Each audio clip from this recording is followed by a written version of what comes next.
Welcome to the Observe Day podcast, the show where we celebrate the days that matter. From holidays to meaningful observances, we bring you inspiring conversations, stories, and ideas to make each day count.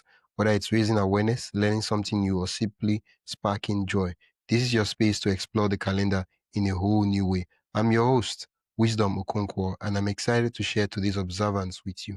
Let's dive in. Remember, is National Suicide Prevention Month, a time dedicated to raising awareness, breaking stigma, and reminding people that hope and help are always possible. Today, I'm honored to welcome Paul Skidmore, an author and filmmaker whose story, The Darkness Rolled Over, tackles the subject of suicide with honesty, compassion, and hope. His upcoming film adaptation brings that story to life, showing us the power of friendship and conversation in saving lives. Paul's mission is simple but urgent: help people make friends for life and encourage each other to keep moving forward.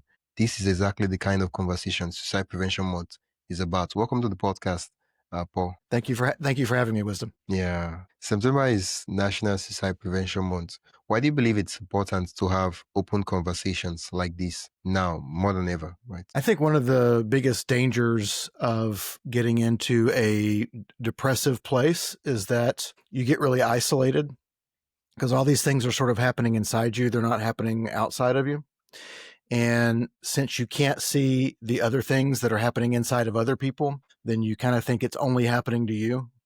Yeah. And so you start isolating yourself even more because you kind of think, well, nobody understands what I'm going through, or nobody else is going through this, or there's something wrong with me, or I'm different. And then being isolated then sort of makes the depressive thing worse, because then it sort of snowballs into, well, nobody cares about me, nobody's reaching out, and all these things. And so it just sort of this feedback loop, sort of this negative feedback loop, where we just get farther and farther from connection with other people. And human beings are a social species. We're meant to be in relationship with each other. We're meant to have families. We're meant to have friends. We're meant to work side by side with each other.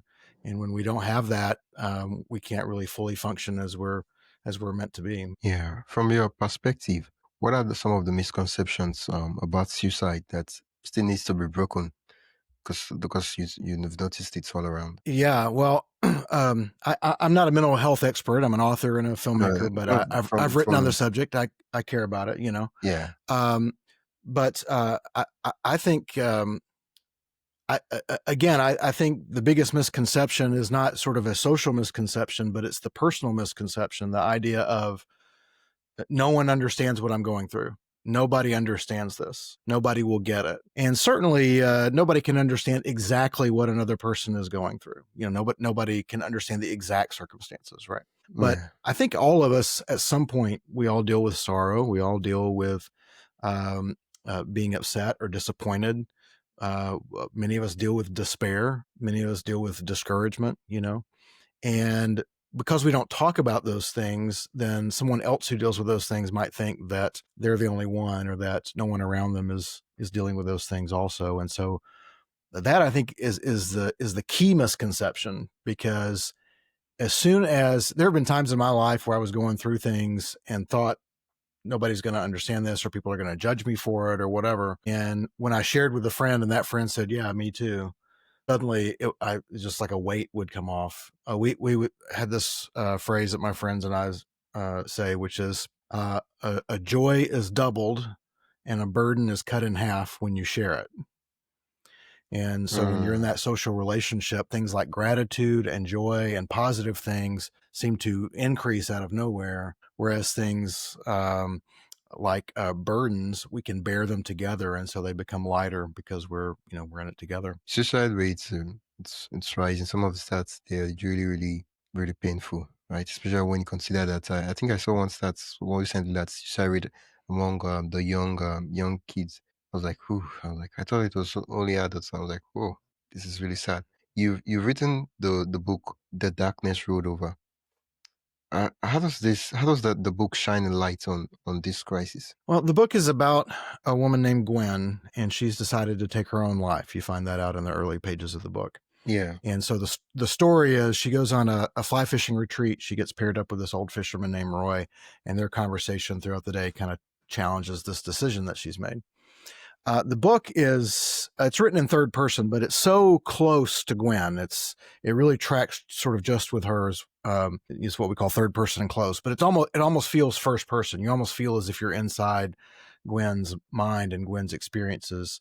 And I think first of all that helps because it gives the reader the chance to see inside someone else's mind who is having similar thoughts as they are, and that gives them I had friends that came up and shared with me after they read the book, because simply by reading the book they can see that, well, at least the author of this knows about it. Gwen might be a fictional person, but somebody had to write this, so the person who wrote Yeah, this at least knows, what I'm going through.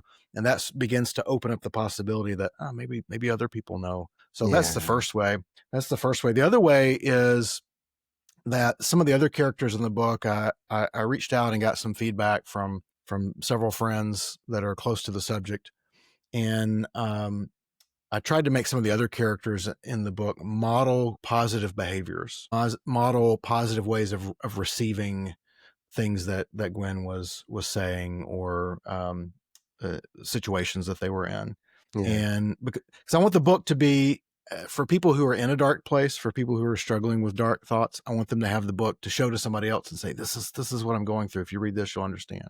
yeah, And I want the book to be there for friends and family of those people too, so that they can read the book and say, oh, now I understand what my loved one maybe is going through a little better. yeah. So that's my hope for the book and the film when it's released. Well, one of the core things you started with when you even started explaining what the book is about is, Gwen, she wanted to take her own life, and then she had a conversation with the fisherman. Mm.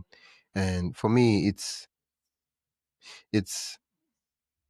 the power of a simple conversation. And at the beginning, while you were talking about the misconception of people having this misconception that they're isolated, that nobody really understands what they're going through, it's peculiar, it's just there and all that. Why do you think the human connection is so critical for suicide prevention? Why do you think that conversation, like from the book itself, why do you think that conversation was really important um, for Gwen? Before we dive deeper, I'd love to invite you to join the Observe Day newsletter. Every week, I send you highlights of upcoming observances, creative ways to celebrate, and behind the scenes extras from the shows. It's the perfect way to stay inspired and never miss a meaningful moment. Sign up today at observeday.com/join. That is observeday.com/join. Now, let's get back to the conversation. So imagine a globe, okay, and I'm in the United States, Yes. right?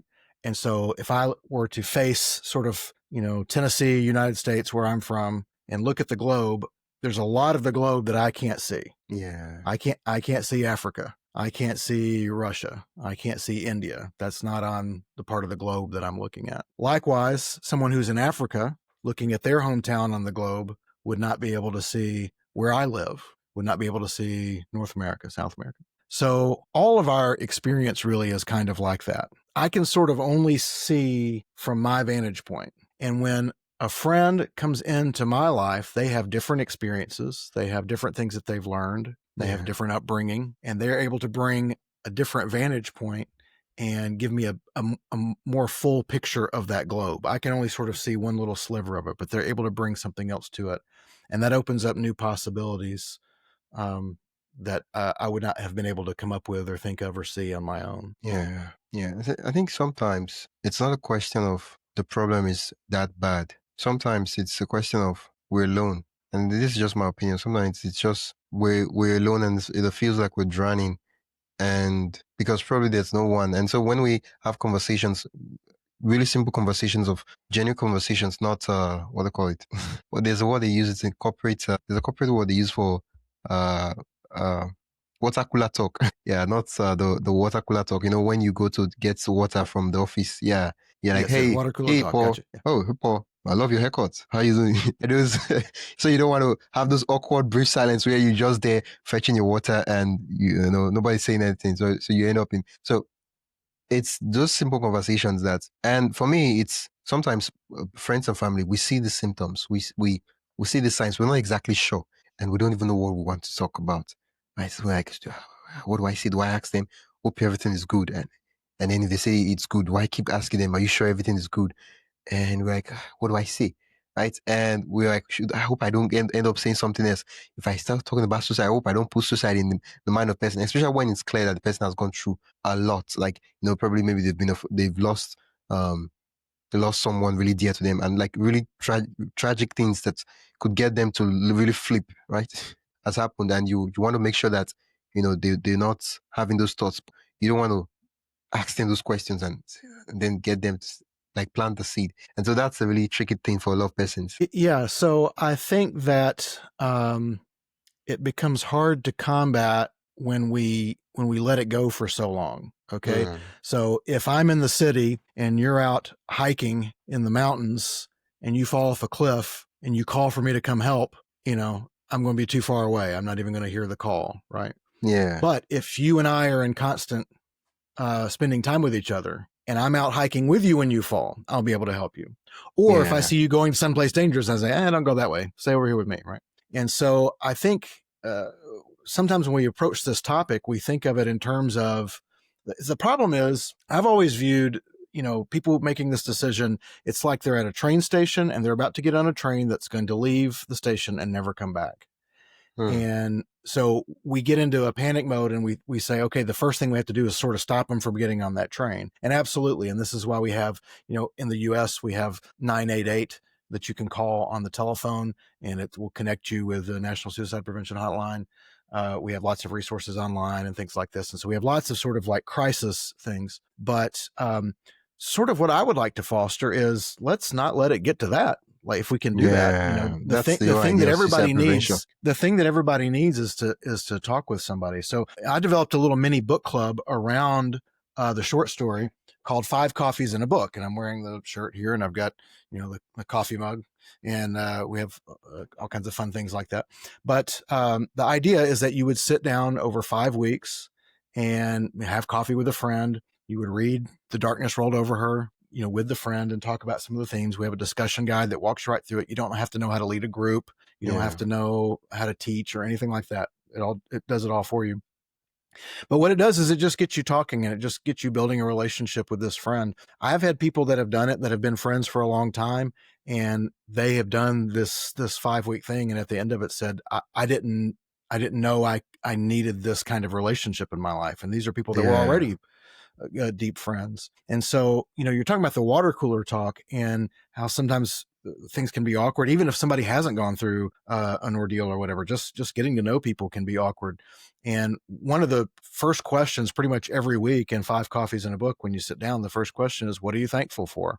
And this is something mm, I've heard you talk about also. Is like, be grateful for things. Think about gratitude. Start with gratitude. And so I have found that question to be extremely useful in these sort of water cooler elevator kind of places. It's a question that is not spiritually or politically loaded. It's a yeah, question that is not it's not nosy. I mean, they can answer as personal as they want to. You can ask it to the person who's checking you out at the grocery store. You can ask it to the person serving you food at a restaurant. You can ask it to your best yeah, friend. You can ask it to your mother or your father. And so it's a question that really works for anybody. And it's a good way to get a real conversation started. So, a lot of times we say, "Oh, how are you? I'm fine. How are you? Thank you." And it's sort of like this little script that we think we're supposed to go through. But if you come yeah, in and you break that with, "Hey, what are you thankful for?" Then all of a sudden their mind goes into a place that it hasn't been yet in the day, and you don't get that sort of pad conversation. You get a real conversation with somebody. And so with yeah, Five Coffees in a Book, more than just going through the book and more than just talking about depression or loneliness or suicide, really what I wanted to foster is people being able to speak to each other and be open with each other and be transparent with each other and have relationship with each other and value that and want that and continue to participate in that after the 5 weeks are over. yeah. Suicide it's a difficult topic. A lot of persons, once you mention the word suicide, the atmosphere changes.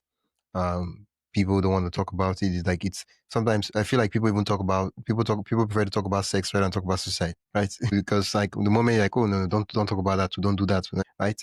You wrote a story about a character who's trying to take her life. How did you balance the heaviness of the subject with the message of hope? Yeah, well, I think let's go back a minute to why maybe we're a little remiss to talk about it. And Okay. I think part of it is, I think it's human nature to want to avoid negative and uncomfortable things. Mm. And so even if it's something that we're not going through, we see it as a negative thing. We see it as a loss. We see it, and so we tend to sort of avoid conversations about that. And so in the story, and then through the Five Coffees and a Book experience as well, my hope is to reframe the conversation away from avoiding a negative thing. When you tend to avoid a negative thing, suddenly all you're thinking about is the negative thing, right? You're just thinking about it over Yeah. and over. But instead, reframing it towards positive things. So that's why the refrain of the book is not "don't do that." The refrain in the book is "keep moving." You know, let's find a way to keep moving. Let's find something to keep moving forward. Let's find something that we're grateful for. Let's find someone that we can share a relationship with. And that's something else that happens to Gwen in the book. Is there's a young woman on the trip named Sam that she meets, and she sees that Sam's not in a great place, and she thinks, I was where she was at her age. I don't want her to be where I am at my age, and but what do I do? How do I help this person? And just that desire to help another person is something that again challenges that decision that she's made, and something that she leaves that weekend, really thinking about. Yeah. Yeah. I noticed that you adapted the story into a theme, right? Correct. And Yes. for me, I'm like, okay, how what do you hope the film accomplish, and why did you decide to, you've written the story, why did you decide to say, okay, let's turn it into a movie? So I'm a filmmaker. That's my background. Okay. I started writing these books a few years ago, frankly, because it was cheaper and easier than making a movie. To make a movie, you need a lot of money, and you need cast, and you need crew and equipment and lots of time. And to write a book, you just need to go sit at the donut shop at 2 o'clock in the morning and write your book, which is what I did.